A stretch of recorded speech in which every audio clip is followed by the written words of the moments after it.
tout le monde, j'espère que vous allez bien. Bienvenue en direct du Gers pour ce 12e live sur 365. Nous voilà partis aujourd'hui pour ce live. J'attends un peu que vous arriviez pour vous raconter un peu ma vie en direct du Gers où je suis bénévole sur un festival qui est sur les cuisines du monde. Voilà, donc on est à Lupiac exactement. Je peux vous montrer un peu le décor, hein. Voilà, tchac. C'est quand même... voilà, on est bien dans la Cambrousse. Voilà, oui, j'ai trouvé un petit endroit où ça capte, où je peux faire mon live pour vous partager. N'hésitez pas à me dire si le son est bon, si tout va bien, si vous m'entendez bien. Le thème du jour, c'est la peur du changement. Et ce fameux thème du changement. J'avais envie de vous parler de ça parce que j'ai beaucoup de gens autour de moi en ce moment qui se sentent pas forcément bien. Et là, en essayant de chercher les raisons pour lesquelles ils changent pas, tout simplement. Oh là, j'ai plein de maquillage là. Bon, c'est pas grave. Les raisons, tout va bien. En direct, la fille qui se remaquille, tout va bien. Pour lesquelles ils ne changent pas, c'est souvent justement cette peur du changement. Et super, merci Christelle, tout est ok, vous m'entendez bien, c'est trop bien. Et en fait, pour moi, ce que j'avais envie de vous partager, c'est que la peur du changement, c'est vraiment la peur de l'inconnu. Pour moi, il y a deux choses. Il y a la peur de l'inconnu et il y a la peur de l'échec. Voilà, parce qu'en fait, pour moi, le fonctionnement, enfin ça, vous devez le savoir, mais le fonctionnement naturel en fait du système, c'est de nous protéger par rapport justement au danger, par rapport à l'échec, et donc du coup de rester en fait en mode survie et de conserver ce qui est connu. Donc voilà, et en fait c'est exactement ce fonctionnement là qui fait rentrer dans nos croyances que l'inconnu égale danger. Et du coup, on peut avoir comme mécanisme de protection l'acceptation en fait d'un mal-être, même si ce mal-être est quand même fort, en tout cas impactant, on peut avoir cette voilà, l'acceptation de ce mal-être pour en gros éviter cette peur du changement. Pour moi, c'est éviter ce changement, pardon. Pour moi, c'est vraiment un mécanisme d'évitement. Et en fait, l'autre conséquence pour moi, c'est que on vient se créer des croyances qui viennent en fait valider et on vient s'auto-valider en fait dans cette inaction, on va dire, ou en tout cas dans le fait de pas changer et dans cette ouais voilà oui dans cette stabilité là et en fait toutes ces croyances là en fait vont s'accumuler et au bout d'un moment ça devient des croyances limitantes qui nous bloquent, qui nous empêchent d'évoluer, qui nous bloquent à changer et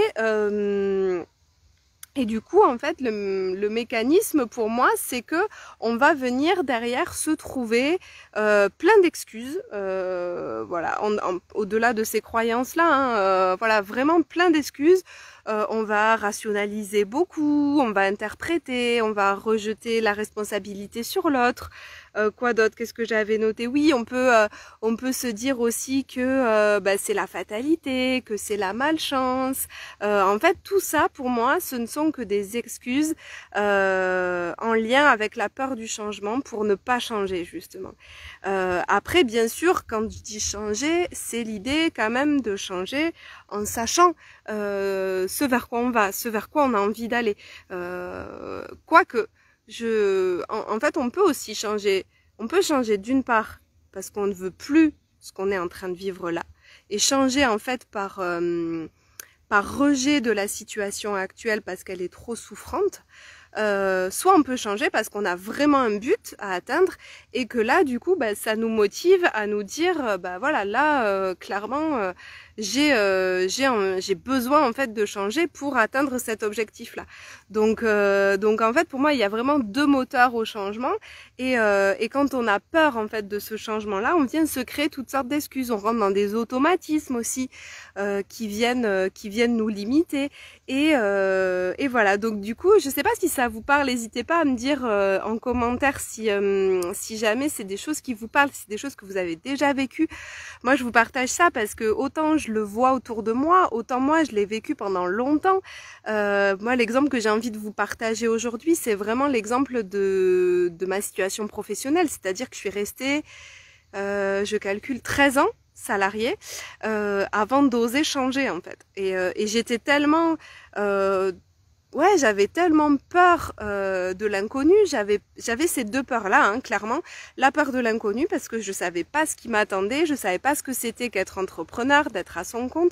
La peur de l'échec parce que je me suis dit, bah si jamais j'échoue, qu'est-ce qu'on va dire, qu'est-ce qu'on va penser, comment je vais faire moi.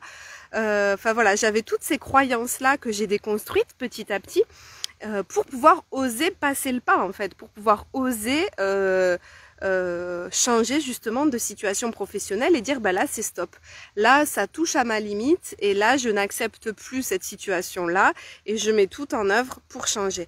Et là il n'y a plus de retour en arrière possible, en fait ça tient à une décision.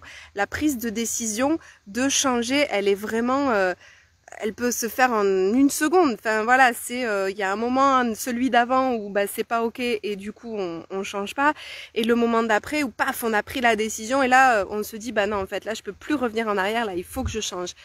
Et en fait moi, ce que je vous invite à faire, si c'est quelque chose qui vous parle, si vous sentez que vous êtes dans cette zone-là un peu inconfortable, où vous vivez quelque chose de vraiment pas agréable, mais vous ressentez cette peur du changement, moi je vous invite à vraiment faire un bilan de la situation et venir observer un peu en fait en vous. C'est toujours, moi j'en reviens toujours à ça, hein, je vous ai fait un live là-dessus, mais sur la connaissance de soi. Vous connaître vous et venir explorer en fait vos peurs justement. Qu'est-ce qui vous fait peur dans ce changement? Parce que du coup en venant explorer ça, vous allez vous connaître, connaître mieux vos croyances, connaître mieux aussi vos besoins. Qu'est-ce que vous avez envie de faire switcher, de faire évoluer, que ce soit votre rapport à l'argent, votre rapport au couple, votre rapport à la vie professionnelle, peu importe, à la vie amicale. Qu'est-ce que vous avez envie de faire évoluer? Juste de mieux se connaître soi en fait. C'est toujours ça pour moi qui est vraiment au cœur d'un processus et qui va vous permettre en fait de changer le plus sereinement possible. Et après, la dernière étape, moi ce que je vous conseillerais pour vaincre en fait cette peur du changement, c'est de venir booster sa capacité adaptative. Alors ce que j'appelle capacité adaptative, c'est notre capacité qu'on a tous, chaque être humain, à venir s'adapter à une situation qu'on ne connaît pas, à une nouvelle situation. Parce que c'est ça la peur du changement, la peur de l'inconnu, ce qu'on ne connaît pas. Si on a confiance en notre capacité adaptative, ben là, on peut y aller parce qu'on sait qu'on va pouvoir s'adapter à n'importe quelle situation extérieure, même si on la connaît pas. Et donc du coup, de venir renforcer cette capacité adaptative, ça nous permet d'être vraiment plus serein face au changement. Pour moi, c'est vraiment ça. Et comment on vient booster cette capacité adaptative? Pour moi, c'est en faisant, j'en parle souvent pendant mes coachings. Christelle, tu te rappelles, j'en avais parlé sur un coaching de groupe. C'est vraiment de faire petit pas par petit pas. Pour moi, c'est vraiment ça, c'est-à-dire qu'on fait un petit pas qui nous demande une adaptation, qui vient solliciter notre capacité adaptative, quelque chose sur lequel on n'a pas l'habitude, et on revient dans notre zone de confort. Et on repart, et on observe, et on voit ce que ça nous fait. Et en fait, c'est comme ça pour moi qu'on vient booster sa capacité adaptative et petit à petit reprendre confiance en nous et du coup ne plus avoir peur, ou avoir en tout cas peut-être moins peur de changer, d'évoluer. Voilà, quand ce qui me vient aussi pour conclure ce live, c'est les personnes qui me disent ah oui moi je prendrais bien un coaching avec toi ou avec quelqu'un d'autre d'ailleurs, mais j'ai peur de ce que je vais découvrir. Et coucou Elodie, bienvenue sur ce live. Et en fait, du coup, moi, ce que je leur dis souvent, c'est que oui, il y a des changements qui vont s'opérer au cours d'un coaching ou au cours d'un suivi, c'est sûr. Mais par contre, ce sera jamais des changements qui vont aller dans le négatif parce que vous allez vous rapprocher le plus possible de votre propre nature. Donc peut-être que vous l'avez oublié, peut-être que vous le connaissez pas, peut-être que votre système même l'a oublié. Et en fait, c'est ça qui fait peur. C'est parce que votre système ne s'en rappelle plus. Il a tellement mis des mécanismes en place pour se protéger, pour continuer à avancer dans ce mode survie, c'est qu'il en a même oublié ce qui correspond à votre nature profonde. Et du coup, souvent, c'est ça qui fait qu'on a peur de s'engager dans un changement ou dans une transformation personnelle. Et en tout cas, je tiens à vous rassurer, c'est que toutes les personnes qui ont fait ce processus de changement, c'est vraiment souvent, la plupart du temps d'ailleurs, quelque chose qui est, on a découvert quelque chose en fait en nous qui est beaucoup plus lumineux en général et qui nous amène à un mieux vivre, à un bien-être, à beaucoup plus de fluidité que quand on a toutes ces barrières et tous ces carcans. Voilà, je regarde un peu vos messages. Christelle, tu me dis totalement, l'inconnu fait peur alors que ce qui est connu est confortable même si c'est douloureux. Exactement. C'est le principe de la zone de confort limitante. Exactement. C'est tellement ça et c'est ce qui fait qu'on a qu'on a peur d'en sortir en fait de cette zone de confort. On y est tellement bien. Moi j'appelle ça la prison dorée. Voilà, c'est on y est tellement bien, mais en fait ça nous limite tellement aussi que au bout d'un moment ça devient trop inconfortable et que c'est à ce moment-là que la décision elle tombe et qu'on se dit allez c'est bon là je change, j'en ai marre. Donc voilà. Pour conclure ce live, j'espère que ces petits formats de live vous plaisent, que vous y trouvez de la valeur. En tout cas, moi, je prends beaucoup de plaisir à partager avec vous. Et voilà, on en a terminé pour ce 12e live, ce vendredi soir. Pour ceux qui sont en vacances, je vous souhaite de belles vacances. Pour celles qui sont en week-end ce soir, je vous souhaite un bon week-end. Et je vous dis à demain. Nous, on va aller profiter du festival dans le Gers. Plein de bisous, à demain!